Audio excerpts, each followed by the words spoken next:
Hello dear students, आज के इस वीडियो में बहुत ही important topic as a CBSE point of view mirror formula discuss करेंगे और इसका डिटेल्ड डेरिवेशन भी हम करेंगे। तो इस डेरिवेशन में सबसे मेन जो चीज है वो आपको ध्यान में रखनी है, वो है इसका डायग्राम। तो बड़े ध्यान से डायग्राम देखना है। देखो, मैं डायग्राम यहाँ पे ड्रॉ करके नहीं लेके आया हूं, मैं ड्रॉ करके दिखाऊंगा ताकि आपको स्टेप्स पता चले कि किस तरह से डायग्राम को ड्रॉ करना है। तो सबसे पहले हम लेते हैं कनकेव मिरर। क्या लेते हैं? Concave mirror. उसके बाद इसके एक सरफेस पे पॉलिश करनी है। तो जितने स्टेप मैं आपको बताता जा रहा हूं एज इट इज ये स्टेप्स आपको लिखने हैं, अगर ये क्वेश्चन पेपर में आ जाता है तो। ठीक है, स्टेप गायब नहीं करने हैं।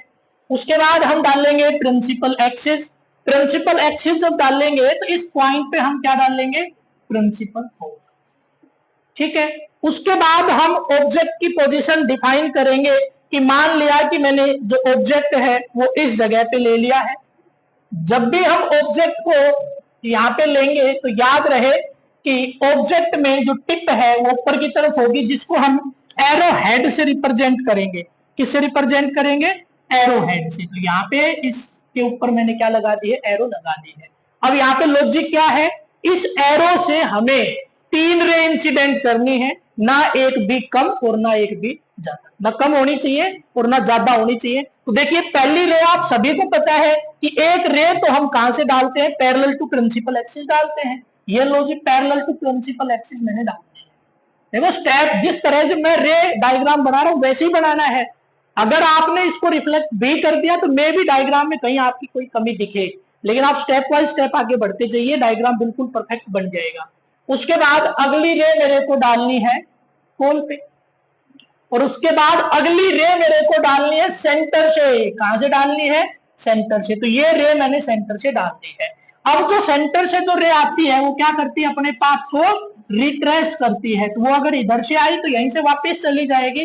तो पहली पोजीशन मैंने सी डिफाइन कर दी। ठीक है, अब देखिए, हमें पता है ये जो डिस्टेंस इसका बिल्कुल हाफ जो डिस्टेंस है वो यहाँ पे आएगा, और यहां से एक रे में इंसिडेंट करने वाला हूं जो कि एफ से होके निकलेगी। इस पॉइंट को नाम मैं क्या दूंगा? एफ। नोमेनक्लेचर जिस तरह से मैं कर रहा हूं वैसे ही करनी, पहले नहीं करनी है, नहीं रे डायग्राम अच्छा नहीं बनेगा। उसके बाद एक रे बच गई है टी वाली, तो इसको भी मैं कहां से निकाल दूंगा? जहां से ये दोनों इंटरसेक्ट की थी वहीं से इस रे को भी मैं डाल देता हूं। उसके बाद आप देख पा रहे होंगे यहाँ पे इमेज आपके पास बन गई है। तो इस इमेज को मैं ऐसे दिखा देता हूं। ये मेरे पास इमेज बन गई है। ये पॉइंट, ये रे इधर गई, ये रे इधर गई, ये आपकी रिट्रेस कर गई।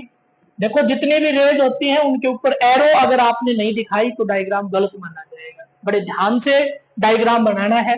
अब देखिए, जो ऑब्जेक्ट है उसको नाम देंगे ए बी। क्या नाम देंगे ऑब्जेक्ट को? A B.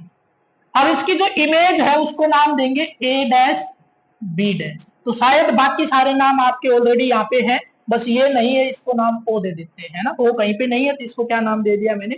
ओ नाम दे दिया है। अब बड़ा सिंपल सा कॉन्सेप्ट है आपका। यहाँ पे देखिए, इस डायग्राम में आपको एक ट्रायंगल दिख रही होगी, ट्रायंगल ए बी सी, और एक ट्रायंगल आपको दिख रही होगी A dash B dash C. ये दोनों ट्रायंगल देखिए कहां पे है? A B C. और नेक्स्ट कहां है? A dash B dash C. अब देखो, इन ट्रायंगल्स के अंदर आपको ये चीज प्रूव करके दिखानी है कि ये जो एंगल है ये दोनों में क्या हुआ? 90 डिग्री। तो यहाँ पे क्या लिखना है आपको? Angle B A C is equal to angle B dash A dash C, और which is equal to 90 degree. Clear? तो दोनों बराबर हुए ना। अब देखिए, यहाँ पे अगला जो ये वाला एंगल है ये इसके बराबर हो जाएगा।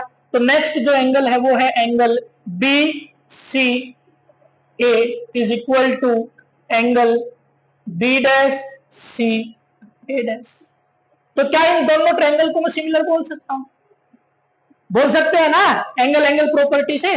तो एंगल एंगल प्रॉपर्टी से अगर ये सिमिलर है तो सिमिलर ट्रायंगल्स की प्रॉपर्टी क्या होती है? इनकी साइड्स का रेशियो क्या मिलेगा आपको? सेम मिलेगा। तो मैं क्या करता हूं, यहाँ पे देखिए, यहाँ पे मैं लिख रहा हूं ये ट्रायंगल आपकी क्या होगी है, हमने क्या प्रूव कर दी है? सिमिलर। कौन सी प्रॉपर्टी से? एंगल एंगल से। तो इसमें क्या होगा आपका? ए बी अपॉन में A C is equal to A dash B dash upon में A dash C. This is equation number, ये हमने इक्वेशन 1 बना दी है। ऐसे ही और आगे अगर बढ़े तो यहाँ पे मैं क्या करता हूं, अगली ट्रायंगल लेता हूं, ध्यान से देखना, ट्रायंगल ए बी पी और दूसरी triangle A dash B dash P.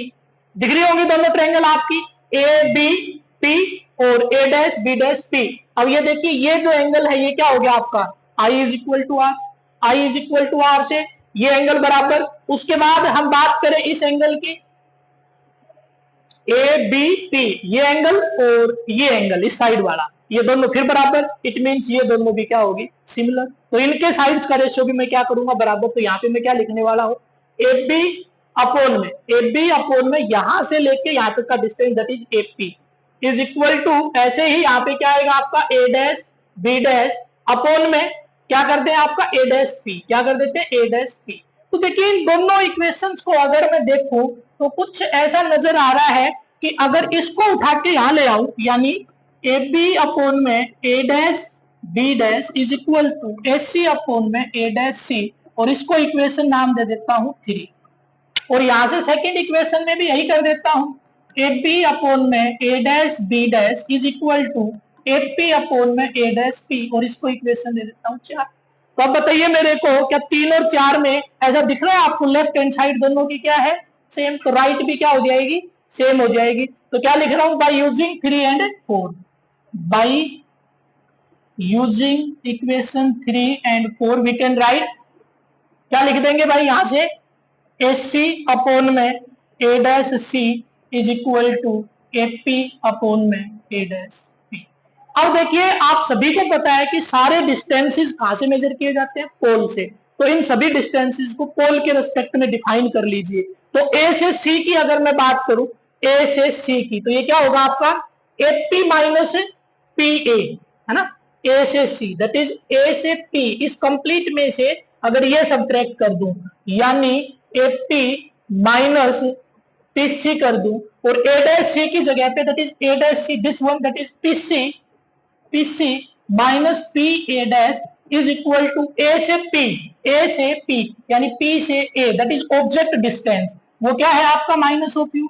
Sign convention याद होंगे, इस साइड के सभी डिस्टेंस कैसे लेने, नेगेटिव, और जो उस साइड के होंगे वो क्या लेने हैं आपको, पॉजिटिव लेने हैं। तो माइनस यू यहाँ पे लिख दिया, ए डैश पी ये आपका इमेज डिस्टेंस है, इसको मैं माइनस बी लिख देता हूं। अब यही चीज इसके ऊपर भी अप्लाई कर दीजिए, ए से पी क्या है आपका रेडियस, क्या है आपका रेडियस, और वो भी कैसा, नेगेटिव, वो भी कैसा, नेगेटिव। माइनस ए से पी, सॉरी ए से पी क्या है आपका, यू है, माइनस ऑफ यू। उसके बाद माइनस पी से C that is minus R upon में पी से C that is minus of R, और उसके बाद minus P A dash, P से ए डैश वो भी आपका नेगेटिव है, पी से A dash that is V is equal to minus of U upon में माइनस ऑफ। ठीक है, ये आपके पास बहुत ही इंपॉर्टेंट इक्वेशन आ गई है। अब इस इक्वेशन में आपको क्या करना है, क्रॉस मल्टीप्लाई करनी है। क्रॉस मल्टीप्लाई करने के बाद, है ना, इस इक्वेशन में क्या करना है आपको, क्रॉस मल्टीप्लीकेशन। देखिए क्रॉस मल्टीप्लीकेशन कर देते हैं।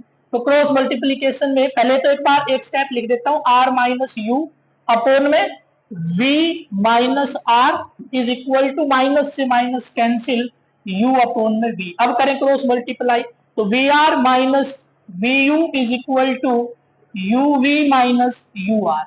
Now divide whole equation by U V R, किससे डिवाइड कर देंगे, यू वी आर से डिवाइड कर देंगे। तो वी आर अपॉन में U V R minus V you upon में U V R is equal to U V upon में U V R minus U R upon में यू वी आर। ऐसा करने के बाद इस इक्वेशन को आपको एडजस्ट कर देना है। तो आप देखेंगे कि वी आर से V R cancel, V U से V U cancel, U V से U V cancel, U R से यू आर कैंसिल। तो यहाँ पे आपका 1 upon U minus 1 upon R is equal to 1 upon R minus 1 upon V बच गया है। 1 अपॉन वी को इधर ले जाए, 1 अपॉन आर को उधर ले जाए, तो 1 अपॉन में v plus 1 upon U is equal to 2 upon R कर दू ना, हमें तो कर दू ना 2 अपॉन आर, क्योंकि 1 upon R plus 1 upon R क्या हो गया आपका 2 अपॉन आर हो गया है। Now by using the relation f is equal to r by 2 we can write 1 upon v plus 1 upon u is equal to 1 upon v. तो ये आपके पास आ गया मिरर फॉर्मूला, जो कि हर टाइप की इमेज फॉर्मेशन के लिए रिजल्ट हमेशा क्या रहना है, आपका सेम रहना है। उम्मीद करता हूं आपको अच्छे से समझ में आया होगा। इमेज फॉर्मेशन पे बड़ा ध्यान देना है, इमेज बड़ी अच्छी क्लियर आपकी दिखनी चाहिए, जो भी ट्रायंगल वगैरह आप यूज करें बिल्कुल क्लियर आपको नजर आनी चाहिए, ठीक है। जिस तरह से मैंने सीक्वेंस यूज की है कि पहले ये रे डालनी है, फिर इसका नाम करना है, नाम रखना है, उसके बाद जो जो स्टेप मैंने लिए सेम टू सेम स्टेप आपको लेने हैं, नहीं तो इमेज अच्छी नहीं बनेगी, अलग ही दिखेगी कि जबरदस्ती बनाई है ना कि रियल में बनी है। ठीक है बच्चों, अगर कोई भी दिक्कत इस टॉपिक में हो तो आप मेरे से कमेंट करके पूछ सकते हैं। थैंक्स।